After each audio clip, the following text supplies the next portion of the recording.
கர்த்தருடைய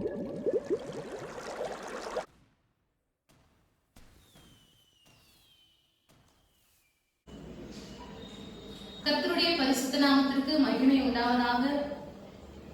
இந்த காலகட்டத்திலும் நிறைய பேர் ஜெபிக்க வருகிற காரியம் என்ன அப்படின்னு பாத்தீங்கன்னா, நிறைய பேர் சொல்லுகிற காரியம், எனக்கு குழந்தை இல்ல, குழந்தை பிறக்கணும்ன்றதுக்காக ஜெபம் பண்ணுங்க. எனக்கு 5 வருஷம் ஆயிடுச்சு திருமணம் ஆகி, 10 வருஷம் ஆயிடுச்சு, ஆனா குழந்தையே இல்ல அப்படின்னு சொல்லிட்டுதான் நிறைய பேர் இப்போ ஜெப குறிப்பு கொடுக்குறாங்க. அப்படின்னா அது குழந்தை பாக்கியத்துக்காக தான் நிறைய ஜெப குறிப்புகள் வருகிறது. அப்படிப்பட்டவங்களுக்காக தான் இந்த நாளில் நம்ம ஜெபிக்க போகிறோம். ஆண்டவர் என்ன வாக்கு கொடுத்திருக்கிறார் நான் வாசிக்கிறேன், கேளுங்க. யாத்திராகமம் 23ஆம் அதிகாரம் 26வது வசனம். அதுல ஆண்டவர் என்ன சொல்லி இருக்கிறார்? கர்ப்பம் விழுகிறதும் மலடும் உன் தேசத்தில் இருப்பதில்லை.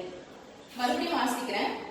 கர்ப்பம் விழுகிறதும் மலடும் உன் தேசத்தில் இருப்பதில்லை அப்படின்னு சொல்லி ஏசப்பா ஆண்டவர் வாக்கு கொடுத்திருக்கிறார், தேவன் வாக்கு கொடுத்திருக்கிறார். இந்த காலகட்டத்திலும் கூட நிறைய பேர் குழந்தை இல்லை எனக்கு, அதனால என்னுடைய கணவன் 2வது திருமணம் செஞ்சுக்கிறேன் அப்படின்னு சொல்றாரு அப்படின்னு சொல்லி அநேக பெண்கள் கண்ணீரோடு இருக்கிறாங்க. அநேக ட்ரீட்மெண்ட் எடுத்து கூட டாக்டர்களால கைவிடப்பட்ட நிலைமையில இருக்காங்க. அப்படிப்பட்டவங்களுக்காக நம்ம ஜெபிக்கலாம். யாரால அற்புதம் செய்ய முடியும் அப்படின்னா அது கர்த்தராகிய இயேசு கிறிஸ்துவால மட்டும்தான் அற்புதத்தை செய்ய முடியும். இந்த வேளையிலும் கூட நம்ம ஜெபிக்க போகிறோம். ஒரு வேத பகுதியை நம்ம தியானத்தை விட்டு நம்ம ஜெபிக்கலாம். ஆதியாகமம் 25வது அதிகாரத்துல ஒரு காரியத்தை நம்ம பார்க்கிறோம். அது என்ன அப்படின்னு சொன்னாக்கா, ஆபிரகாமினுடைய மகன் தான் ஈசாக்கினுடைய மனைவி ரெபேக்காள். அவர்களை பற்றி தான் நம்ம பார்க்க போகிறோம். நான் வாசிக்கிறேன். ஆதியாகமம் 25ஆம் அதிகாரம் 20வது வசனம். ஈசாக்கு ரெபேக்காளை விவாகம் பண்ணுகிற போது 40 வயதா இருந்தான். ஈசாக்கு ரெபேக்காளை விவாகம் பண்ணும் போது அவருக்கு 40 வயது. ஆல்ரெடி அவருக்கு வயசாயிடுச்சு. அப்பதான் அவருக்கு திருமணமே ஆகுது. அடுத்த வசனம் 21. மலடியா இருந்த தன் மனைவிக்காக ஈசாக்கு கர்த்தரை நோக்கி விண்ணப்பம் செய்தான். அவன் என்ன பண்றான்? அவனுடைய மனைவி எப்படி இருந்தாங்க அப்படின்னா மலடியா இருந்தால், ரெபேக்காளுக்கு குழந்தை இல்ல அப்படின்றத நம்ம வாசிக்கிறோம். இந்த வேலையிலும் கூட நீங்களும் ஒரு வேலை எனக்கு குழந்தை இல்லையே அப்படின்னு சொல்லி கலக்கத்தோடு இருக்கலாம். நல்ல விசேஷங்களுக்கு கூட இந்த குழந்தை இல்லாததுனால உங்களை உங்களுடைய உறவினர்களே கூப்பிடாத நிலைமையில இருக்கலாம், கலங்கி கொண்டு இருக்கலாம், வெட்கத்தோடு இருக்கலாம். அநேகர் கேட்பாங்க, கல்யாணம் ஆயிடுச்சு, குழந்தை இன்னும் பிறக்கலையா அப்படிதான் முதல்ல கேட்கிற கேள்வியா இருக்கும். அப்போ நீங்க என்ன பதில் சொல்லுவீங்க அப்படின்னு சொல்லி நீங்க கலக்கத்தோடு இருக்கலாம். அதுக்கு அப்போ அவர் என்ன செய்தார்? ஈசாக்கும் ரெபேக்காவும் அந்த நிலைமையில தான் இருந்திருப்பாங்க இல்லையா? அவங்கள பார்த்து கேட்டிருப்பாங்க, குழந்தை இல்லையா அப்படின்னு சொல்லி கேட்கும்போது அவங்க எவ்வளவு கஷ்டப்பட்டு இருப்பாங்க இல்லையா? அப்போ ஈசாக்கு என்ன செய்தார் என்பதை நான் வாசிக்கிறேன். ஈசாக்கு கர்த்தரை நோக்கி வேண்டுதல் செய்தான். ஈசாக்கு என்ன பண்றாரு? கர்த்தரை நோக்கி வேண்டுதலை செய்யறான். அவன் ஜெபிக்கிறான், ஆண்டவர்கிட்ட ஜெபிக்கிறான், தன்னுடைய மனைவிக்காக ஜெபிக்கிறான். குழந்தை பிறக்கணும் அப்படின்றதுக்காக ஈசாக்கு ஜெபிக்கிறத நம்ம பார்க்கிறோம். கர்த்தர் அவன் வேண்டுதலை கேட்டருளினார். கர்த்தர் உடனே என்ன பண்றாரு? அவருடைய வேண்டுதலை கேட்கிறாரு. ஒருவேளை நீங்க கேட்கலாம், எனக்கும் குழந்தை இல்ல, ஒருவேளை உங்களுக்கு தெரிஞ்சவங்களுக்கு குழந்தை இல்லாமல் இருக்கலாம், உங்ககிட்ட ஜப உதவி கேட்டிருக்கலாம், எனக்காக ஜெபம் பண்ணிக்கோங்க, நான் டாக்டரை பார்த்து கூட கைவிடப்பட்ட நிலைமையில இருக்கிறேன், திருமணமாக அநேக ஆண்டுகள் ஆகுறது, எனக்கு குழந்தையே இல்லை அப்படின்னு சொல்லி நீங்க கூட உங்ககிட்ட கூட சில பேர் சொல்லியிருக்கலாம். ஒருவேளை நீங்களும் அந்த நிலைமையில இருக்கலாம். ஆனால் கர்த்தர் வேண்டுதலை கேட்கிற தேவனா இருக்கிறார். அவர் ஜெபத்தை கேட்கிறவர். வசனம் இருக்கிறது இல்லையா? ஜெபத்தை கேட்கிறவரே மாம்சமான யாவரும் இடத்துல வருவார்கள் அப்படின்னு வசனம் இருக்குது. அவன் ஜெபித்த உடனே அவர் என்ன பண்றாரு? கர்த்தர் அவனுடைய வேண்டுதலை கேட்டருளினார். அவன் மனைவி ரெபேக்காள் கர்ப்பம் தரித்தாள். உடனே அவனுடைய மனைவி ரெபேக்காள் கர்ப்பம் தரித்தாள்.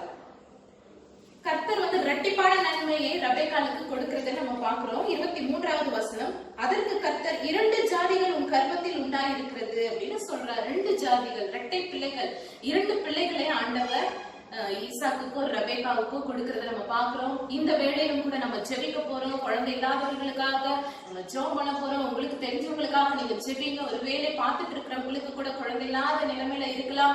நீங்களும் உங்களுடைய கர்ப்பத்தின் மீது, உங்களுடைய வயிற்று பகுதியின் மீது கையை வைத்து ஜெபம் பண்ணுங்க. ஏசப்பா எனக்கு குழந்தையை கொடுத்துட்டாரு அப்படின்னு சொல்லி நீங்க அறிக்கை செய்யுங்க. கர்த்தர் இரட்டிப்பான நன்மை எப்படி ரெபேக்காளுக்கு கொடுத்தாங்களோ அது போல உங்களுக்கும் ஆண்டவர் இரட்டிப்பான நன்மைகளை கொடுக்கிற தேவனாயிருக்கிறார். நான் முதல்லயே சொன்ன ஈசாக்கு ரெபேக்காவுக்கும் வயது சென்ற பிறகுதான் திருமணம் ஆச்சு. ஈசாக்கு 40 வயதா இருந்தது. அவருக்கு பிள்ளைகள் பெற்ற போது என்ன வயசு அப்படின்னாக்கா 60 வயதா இருந்தது. குழந்தைகள் பிறந்த உடனே அவருக்கு 60 வயது. அப்போ 20 வருஷம் ஈசாக்கும் ரெபேக்காவும் காத்திருக்கிறாங்க. ஜெபம் பண்றாங்க. கர்த்தருக்கு காத்திருக்கும் பொழுது ஒரு நாளும் ஆண்டவர் வெட்கப்பட்டு போக விடவே மாட்டார். இப்ப நம்ம ஜெபம் பண்ணலாம். குழந்தை இல்லாதவர்களுக்காக நம்ம ஜெபிக்க போகிறோம். ஒருவேளை பார்த்து கொண்டிருக்கிற உங்களுக்கும் இதே நிலைமையில நீங்கள் இருக்கலாம். நம்ம ஜெபிக்கலாம். கர்த்தர் இரட்டிப்பான நன்மைகளை தர அவர் வல்லமையுள்ள தேவனா இருக்கிறார். நம்ம ஜெபிக்கலாம். மகா பரிசுத்தமுள்ள எங்கள் நல்ல தகப்பனே, இந்த வேளையிலும் என் நன்றியோடு ஸ்தோத்திரிக்கிறோம் ராஜா. உம்மை துதிக்கிறோம் ஆண்டவரே, உம்மை உயர்த்துகிறோம் ஆண்டவரே.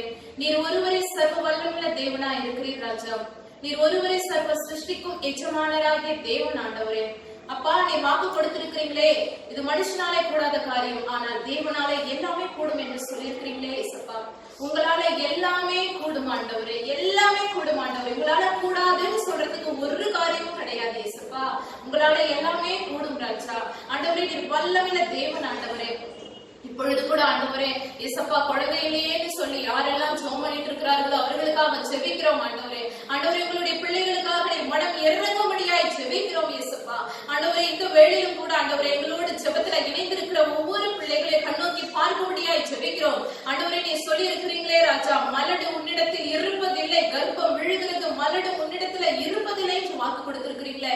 இந்த வேளையிலும் கூட ஏசப்பா ஆண்டவரே, குழந்தை இல்லைன்னு சொல்லி யாரெல்லாம் ஆண்டவரை கலங்கி கொண்டு இருக்கிறார்களோ அவர்களுக்கெல்லாம் ஆண்டவரே அப்பா மனம் இறங்குங்க, மனம் இறங்குங்க, மனம் இறங்குங்க ஏசப்பா, மனம் இறங்குங்க ஆண்டவரே. கர்ப்பத்தின் மீது வல்லமை இறங்கும்படியாய் ஜெபிக்கிறோம் ஆண்டவரே. ஒருவேளை அவர்களுக்கு தெரிந்தவர்களுக்காக ஜெபிக்கலாம், ஒருவேளை ஆண்டவரே அவர்களுடைய சொந்த உறவினர்களுக்காக ஜெபிக்கலாம். அநேக ஆண்டுகள் திருமணமாகி அநேக ஆண்டுகள் ஆயிடுச்சு, எனக்கு 5 வருஷம் ஆயிடுச்சு, 10 வருஷம் ஆயிடுச்சு, 20 வருஷம் ஆயிடுச்சு, இன்னும் குழந்தை இல்லையே, கர்ப்பம் செத்த நிலைமையில காணப்பட்ட ஆண்டவரே ரெபெக்காளுக்கு கூட நீர் மனம் இறங்கினீரே ராஜா.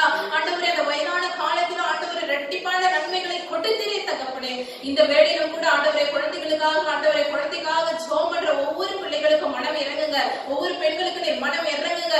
ஒருவேளை ஆண்டவரே ஈசாக்கை போல தன்னுடைய மனைவிகளுக்காக ஆண்டவரே மனைவிக்காக யாரெல்லாம் ஜெபிக்கிறார்களோ ஆண்டவரே அந்த கணவன்மார்களுடைய ஜெபங்களை எல்லாம் கேளுங்க ஆண்டவரே.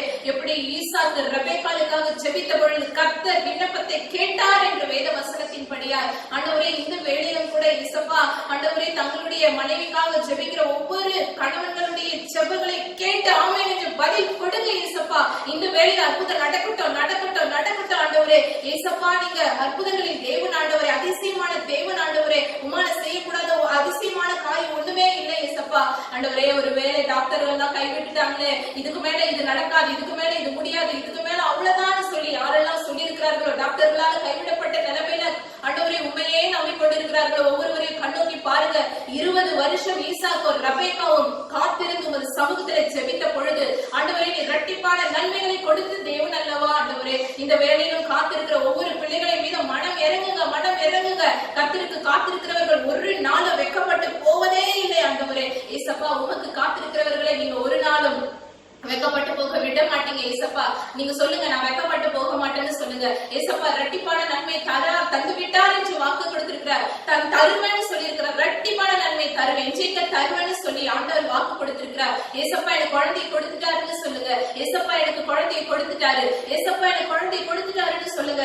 நீங்க விசுவாசத்தோட அறிக்கை பண்ணும் பொழுது கர்த்தர் அதை நிறைவேற்றுகிற தேவனா இருக்கிறார். ஏசப்பாவால முடியாதது ஒன்றுமே இல்ல ஆண்டவரே. ஏசப்பா, சரீர உறுப்புகளின் மீது எங்கெல்லாம் பலவீனங்கள் ஆண்டவரே அப்பா குழந்தை பிறக்க முடியாதபடி இருக்கிற எல்லா சரீர பிரச்சனைகளும் இயேசுவின் வல்லமையுள்ள நாமத்தினால மறைந்து போக முடியாது ஜெபிக்கிறோம் ஆண்டவரே. அப்பா, சரீரத்துல வல்லமை இறங்கட்டும் ஆண்டவரே. அப்பா, கர்ப்பத்தின் மீது வயிற்றுல இயேசுவினுடைய வல்லமை இறங்கட்டும் ஆண்டவரே, இறங்கட்டும் ஆண்டவரே.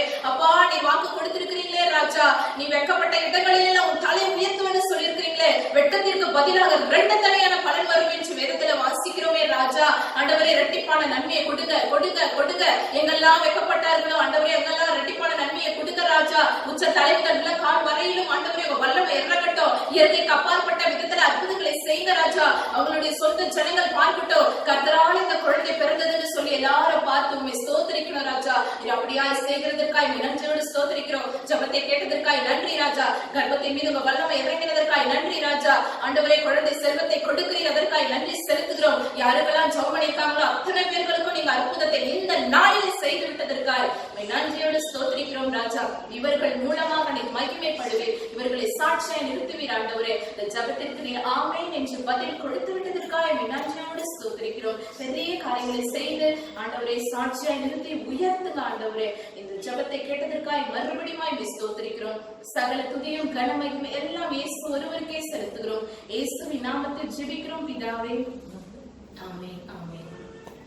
ஏசப்பா நம்ம ஜெபத்தை கேட்டிருக்கிறார். பெரிய காரியங்களை செய்து உங்களை சாட்சியாக நிறுத்துவார். நீங்க எங்களிடத்துல தொடர்பு கொண்டு ஜெபித்துக் கொள்ளலாம். மொபைல் நம்பர் சொல்றேன், நீங்க நோட் பண்ணிக்கோங்க.